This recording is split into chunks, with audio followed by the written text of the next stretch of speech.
में गर्भपात पर बड़ा फैसला दिया है।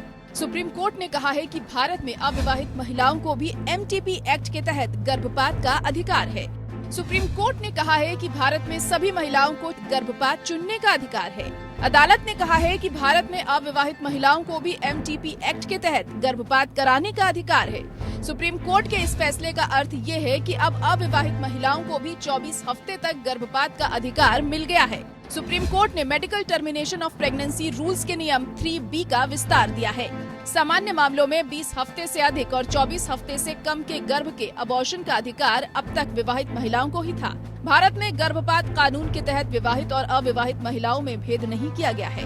गर्भपात के उद्देश्य से रेप में वैवाहिक रेप भी शामिल है।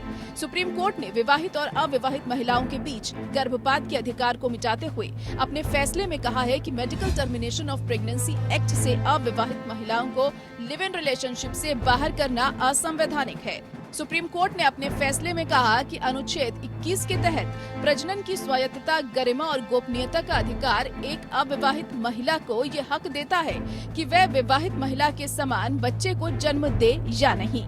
अदालत ने कहा कि 20 से 24 हफ्ते के बीच का गर्भ रखने वाली सिंगल या अविवाहित गर्भवती महिलाओं को गर्भपात करने से रोकना, जबकि विवाहित महिलाओं को ऐसी स्थिति में गर्भपात करने की अनुमति देना संविधान के अनुच्छेद 14 की आत्मा का उल्लंघन होगा।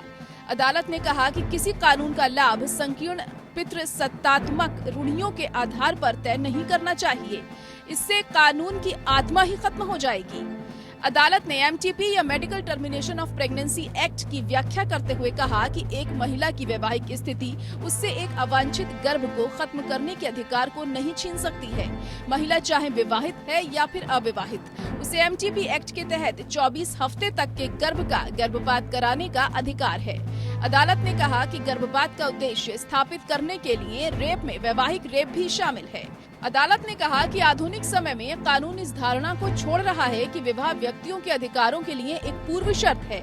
एमटीपी अधिनियम को आज की वास्तविकताओं पर विचार करना चाहिए और पुराने मानदंडों से बंधा नहीं होना चाहिए। कानून को स्थिर रहना चाहिए और इसे बदलते हुए सामाजिक परिवेश को ध्यान में रखना चाहिए। Bureau report.